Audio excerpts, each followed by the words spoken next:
تو یعلم وہ جانتا ہے یا جانے گا، یعلمانی وہ دو جانتے ہیں یا جانیں گے، یعلمون وہ سب جانتے ہیں یا جانیں گے، تعلم وہ ایک عورت جانتی ہے یا جانیں گی، تعلمانی وہ دو عورتیں جانتی ہیں یا جانیں گی، یعلمنا وہ سب عورتیں جانتی ہیں یا جانیں گی، تعلم تو جانتا ہے یا جانے گا، تعلمانی تم دو جانتے ہو یا جانو گے، تعلمون تم سب جانتے ہو یا جانو گے، تعلمون قرآن پاک میں آپ دیکھیں گے کتنی بار آپ کو نظر آئے گا، تعلمین واحد مونس حاضرہ کا صیغہ ہے، تو ایک عورت جانتی ہے یا جانے گی، تعلمانی تم دو جانتے ہو یا جانو گے، تعلمنا تم سب جانتی ہو یا جانو گے، عالم میں جانتی ہوں، نعلم ہم جانتے ہیں، تو یہ فعل مضارع کی گردان ہو گئی پوری ہمارے پاس، فعل امر کی گردان، جیسے ہم سب جانتے ہیں کہ فعل امر جو ہے وہ فعل مضارع کے حاضر کے صیغوں سے بنتا ہے، اور بنانے کا طریقہ بھی الحمدللہ ہم نے دیکھا ہوا ہے، تو حاضر کا صیغہ دیکھ لیتے ہیں، یہاں پر تعلم، تعلم کو مضارع کو اخف کر دیں گے، یعنی کہ آخر میں جزم لگا دیں گے، تو یہاں پر میم ساکن کر دی ہم نے، علامت مضارع تا ہٹا دیں گے دوسرے سٹیپ میں، اگر پڑھا جا رہا ہے تو فعل امر تیار ہے، اگر نہیں پڑھا جا رہا ہے چونکہ یہاں نہیں پڑھا جا رہا تو حمزۃ الوصل لگائیں گے، اور تیسرے حرف کو دیکھتے ہوئے کہ زبر یا زیر کی صورت میں حمزۃ الوصل کو زیر دیں گے، اور اگر تیسرے حرف پر پیش ہوتی تو حمزۃ الوصل کو پیش دیتے، تو یہ فعل امر کا صیغہ بن گیا، اعلم تو جان، اعلما تم دونوں جانو، اعلمو تم سب جانو، اعلمی تو ایک مونس جان، اعلما تم دو مونس جانو، اعلمنا تم سب مونس جانو، مذکر فعل نہیں کی گردان ہو جائے گی، جیسے آپ سب جانتے ہیں کہ یہ بھی فعل مضارع کے حاضر کے صیغوں سے بنتا ہے، یعنی کہ تعلمو کو پہلے سب سے پہلے سٹیپ میں آپ نے مضارع کو مجزوم کر دیا، یعنی کہ اخف کر دیا، تو میم کو مجزوم کرنے کا طریقہ مضارع کو کیا ہے کہ میم کے اوپر آپ کو ساکن کی علامت آپ نے لگا دی، اور شروع میں لام زبر الف لا کا اضافہ کر دیا، تو یہ بن گیا لا تعلم مت جان، تم مت جان، لا تعلم تم دونوں مت جانو، لا تعلمو تم سب مت جانو، لا تعلمی تو ایک مونس مت جان، لا تعلم تم دو مونس مت جانو، لا تعلمنا تم سب مونس مت جانو۔ جی، اسم الفاعل بنے گا عین لام میم حروف مادہ کو استعمال کرتے ہوئے، اسم الفاعل بنے گا فاعلن کے وزن پر عالمن مرفوع فارم، عالمن منصوب فارم، اور عالمن مجرور فارم، مرفوع فارم کا مثنیٰ بنے گا عالمانی، آنی کی آواز آئے گی اینڈ پر، عالمون جمع فارم بنے گی مثنیٰ کی مرفوع کی، ٹھیک ہے، مرفوع کی جمع فارم عالمون، اور اسی طرح سے منصوب کی مثنیٰ ہو جائے گئی عالی مینی، اور عالمین یعنی کہ مجرور فارم کی مثنیٰ اور منصوب فارم کی مثنیٰ دونوں سیم ہوتی ہیں، عالی مینی عالی مینی، اور جمع بھی سیم ہوتی ہے عالمینا عالمینا، اور ایسے اسما بھی ہوتے ہیں جن کے جو ہے وہ دو دو جمعیں بن رہی ہوتی ہیں، جمع سالم بھی بن رہی ہوتی ہے، جمع مکسر بھی بن رہی ہوتی ہے، تو یہ عین لام میم حروف مادہ ان میں سے ایک ہے، تو عالمونا یا عالمینا بھی ہو سکتا ہے، اور علماء بھی ہو سکتا ہے، جمع مکسر علماء، علماء، علماء، علماء مرفوع فارم، منصوب فارم علماء، اور مجرور فارم بھی علماء، اور اب آپ یہاں پر کہیں گے کہ یہ زبر کیوں آئی ہے، زیر کیوں نہیں آئی یہاں پر، تو جن سسٹرز نے میرے ساتھ مبنی اور معرب والا چیپٹر پڑھا ہے وہ یہ کمنٹ میں آنسر بتائیں کہ یہاں پر زیر کیوں نہیں آئی، مبنی اور معرب اسماء کو چیک کرتے ہوئے، اس چیپٹر کو چیک کرتے ہوئے آپ بتائیں کہ یہاں پر یہ کیوں نہیں آئی، تو یہ آپ نے کمنٹ سیکشن میں بتانا ہے، ٹھیک ہے، اس میں مفعول ہے معلوم، مفعول کے وزن پر معلوم، معلومن اور معلومن، مصدر کیا ہے علمن، جو ہماری دعا میں استعمال ہوا ہے، جو آج ہم انالائز کریں گے، اس میں تفضیل کے صیغہ افعلو کے وزن پر ہوگا عالم، جیسے اکبرو ہوتا ہے نا، اکبرو سب سے بڑا، اسی طرح سے عالم سب سے زیادہ جاننے والا، اور فعیل کے وزن پر اس میں صفت ہے علیم، ہر حال میں ہمیشہ جاننے والا، یہ اللہ تعالیٰ ہی ہے بے شک۔ چلے جی آگے دیکھتے ہیں انشاءاللہ، سورہ البقرہ آیت نمبر 60 میں فعل ماضی واحد مذکر کا صیغہ استعمال ہوا ہے علیمہ، سامیہ کے وزن پر علیمہ، اس نے جانا، ٹھیک ہے، اس نے جان لیا، یا اس نے اس کو علم ہوا، ٹھیک ہے، اس نے جان لیا، لائک یہاں پر مطلب آپ دیکھ سکتی ہیں سورہ المائدہ آیت نمبر 116 میں ہے یہ ایک آیت میں آپ دیکھ سکتی ہیں یہاں پر کہ 3 بار استعمال ہوا ہے، پہلے فعل مضارع کے صیغے استعمال ہوئے 2 اور پھر ایک اسم استعمال ہوا ہے۔ تعلم تو جانتا ہے، عالم میں جانتا ہوں، یعنی کہ تعلم آپ کے پاس جو ہے وہ مذکر اور واحد ہے اور یہ حاضر کا صیغہ ہے، اور عالم متکلم کا صیغہ ہے فعل مضارع کا متکلم واحد کا۔ علام الغیوب، علام جو ہے یہ بھی عین لام میم حروف مادہ کو استعمال کرتے ہوئے اس میں مبالغہ استعمال ہوا ہے، فعال کے وزن پر، علام فعال،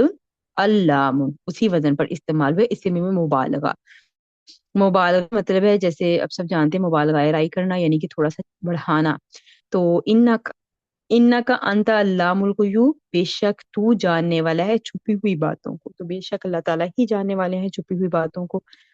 تو یہاں پر اوپر تھوڑا سا مطلب دیکھ لیتے ہیں، تعلم تو جانتا ہے، ماں جو فی نفسی میرے دل میں ہے، والا اور نہیں عالم میں جانتا ما فی نفسی کا جو تیرے دل میں ہے، انکا انت علام الغیوب، بے شک تو جاننے والا ہے چھپی ہوئی باتوں کو، تو بے شک اللہ تعالیٰ ہی جاننے والے ہیں۔ جی، سورہ البقرہ آیت نمبر 140 میں اس میں فاعل افعل کے وزن پر استعمال ہوا ہے عالم، جیسے میں نے کہا اکبر کے وزن پر ہے عالم، سب سے زیادہ جاننے والا، تو یہاں پر دیکھیں عالم استعمال ہوا ہے، اور عالم اور ادھر سے میں آپ کو چیک کرواتی ہوں، یہ دیکھیں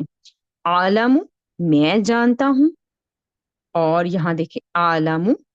زیادہ جاننے والا، یعنی یہ دونوں دیکھنے میں ایک جیسے نظر آتے ہیں۔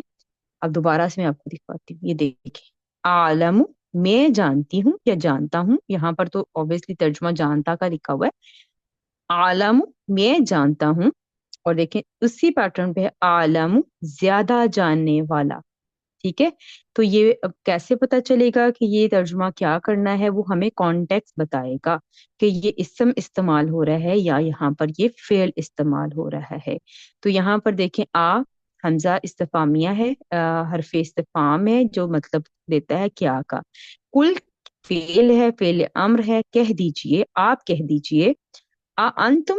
عالم ام اللہ، کیا انتم تم عالم زیادہ جاننے والے ہو، ام یا اللہ اللہ، ام حرف عطف ہے اور اللہ ہمارے پاس مرفوع اسم آ رہا ہے اور معرفہ بھی ہے، ٹھیک ہے، تو سوال پوچھا جا رہا ہے کیا تم زیادہ جاننے والے ہو یا اللہ، ٹھیک ہے، یہاں پر دیکھیں سوال پوچھا جا رہا ہے، تو بے شک اللہ ہی جاننے والے ہیں ہر چیز کو، ہر بات کو۔ تو یہاں پر دیکھیں استعمال سورہ عنکبوت آیت نمبر 43 ہے، یہاں پر استعمال ہے عالمون، اسم الفاعل کا جمع کا صیغہ مرفوع فارم استعمال ہے، جمع کیسے پہچانا گیا، اونا کی آواز ہم نے پہچانی کہ جمع کا صیغہ ہے، اور یہاں پر جو ہے وہ فاعلون کے وزن پر عالمون، اور عالمون سے پھر مرفوع فارم کی جمع ہوگی عالمون جاننے والا، اور یہ مثالیں ہم بیان کرتے ہیں لوگوں کے لیے اور نہیں سمجھتے انہیں سوائے جاننے والے، ٹھیک ہے، تو یہ انشاءاللہ آپ دیکھیے گا اس کو بھی۔ سورہ البقرہ آیت نمبر 29 ہے، اس میں صرف استعمال ہوا ہے فاعل کے وزن پر، یہاں پر دیکھیں علیمن جاننے والا، ٹھیک ہے، علیمن جاننے والا، ہر حال میں ہمیشہ جاننے والا، علیمن ہر حال میں ہمیشہ جاننے والا، تو یہاں پر دیکھیں کیا مطلب آیت کا آ رہا ہے، تھوڑا سا دیکھ لیتے ہیں، ہوا وہ الذی جس نے خلق پیدا کیا لکم تمہارے لیے ما فی الارض جو کچھ زمین میں ہے، جمیعن سب کا سب، ثم استوى الی السماء فسواہن سبع سماوات، ثم پھر قصد کیا الی السماء آسمان کی طرف، فسواہن پھر ان کو ٹھیک بنا دیا، سبع سماوات 7 آسمان،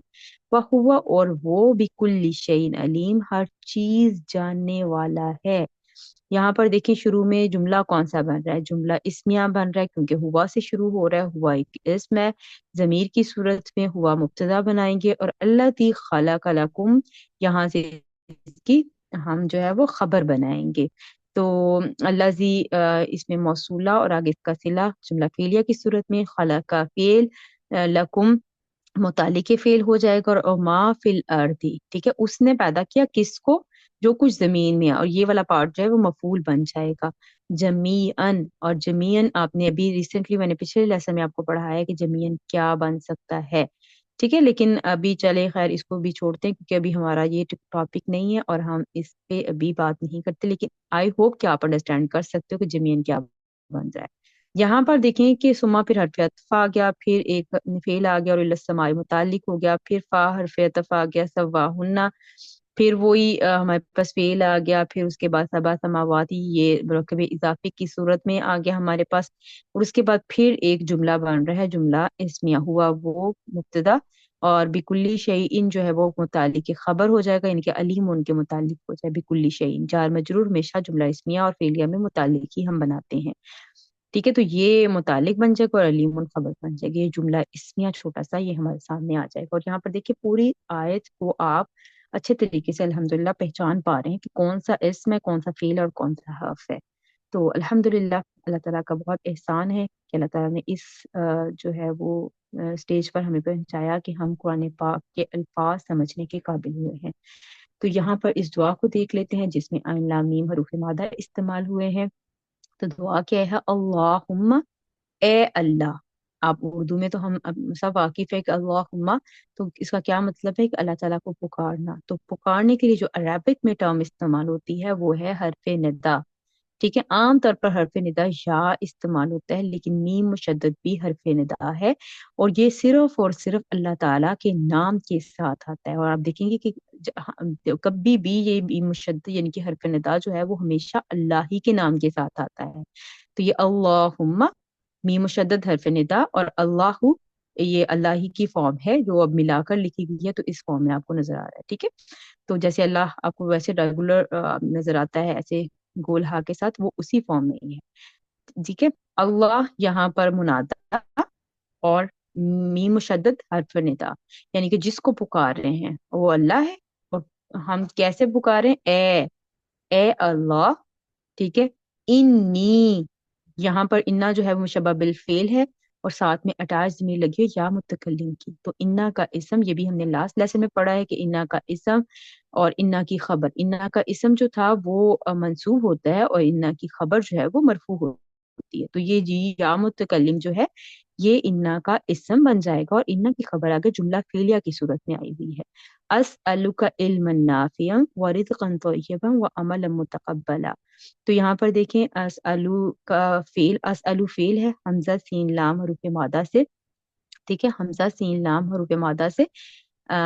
سین حمزہ اور لام، ٹھیک ہے، سین حمزہ اور لام حروف مادہ، اور یہ باب افعال سے ہے جو ابھی مزید فی میں ہم انشاءاللہ پڑھیں گے، اسألو کا یہ جو ہے وہ سوری میں سوال کرتی ہوں، ٹھیک ہے، تو وہ جو ہے اس کا فعل مضارع کا صیغہ ہے متکلم واحد کا، تو اسألو میں سوال کرتی ہوں، کا آپ سے، اب یہ کا کس کی طرف لوٹ رہا ہے، اس اللہ کی طرف لوٹ رہا ہے، ٹھیک ہے، علمن نافعن، ٹھیک، نفع بخش علم کا، مرکب توصیفی کی صورت میں مفعول بن رہا ہے، تو مرکب توصیفی کی صورت میں مفعول بنے گا، اور یہاں پر یہ معطوف علیہ بھی بن رہا ہے کیونکہ واو آگے عاطفہ آ گیا ہے، رزقن طیبن یہ معطوف بن جائے گا، یہ بھی مرکب توصیفی ہے، واو عاطفہ آ گیا، عملا متقبلا یہ بھی مرکب توصیفی ہے، اور یہ سب جو ہے وہ یہ علما نافعا معطوف علیہ، رزقا طیبا یہ معطوف اول، اور عملا متقبلا معطوف ثانی، تو یہ معطوف علیہ اپنے معطوفان سے مل کر اسأل فعل کا مفعول بن جائے گا، اسأل فعل، انا فاعل، اور کا مفعول بھی، اور یہ جو ہے یہ والا جو ہے وہ یہ بھی مفعول ثانی یعنی کہ دوسرا مفعول بن کر جملہ فعلیہ ہو کر یہ انا کی خبر بن جائے گا، انا اپنے اسم اور خبر سے مل کر یہ جواب ندا ہو جائے گا، یعنی کہ ہم اللہ سے کہہ کیا رہے ہیں، مانگ کیا رہے ہیں، وہ یہ بات ہوگی، تو کیسے ترجمہ کریں گے، اے اللہ، ہم نے پہلے اللہ تعالیٰ کو پکارا، اے اللہ، بے شک، انی تاکید کے لیے بھی آتا ہے انا، ان بے شک میں آپ سے نفع بخش علم اور پاکیزہ رزق اور قبول ہونے والے عمل کا سوال کرتی ہوں، تو یہ دعا بہت فائدہ مند دعا ہے، اور اللہ تعالیٰ سے ہمیں مانگنی چاہیے کہ اللہ تعالیٰ ہمیں ایسا علم دے جو ہمیں فائدہ بھی دے، اور ایسا رزق دے جو طیب ہو، جو پاک ہو، ہم سے ایسے کام کروا لے جو اس کی بارگاہ میں قبول ہونے والے ہوں۔ تو اللہ تعالیٰ سے دعا ہے کہ اللہ تعالیٰ ہمیں استقامت عطا فرمائے، ہم سے قبول فرمائے۔ سبحانک اللہم و بحمدک، اشہد ان لا الہ الا انت، استغفرک و اتوب الیک۔ السلام علیکم ورحمۃ اللہ وبرکاتہ۔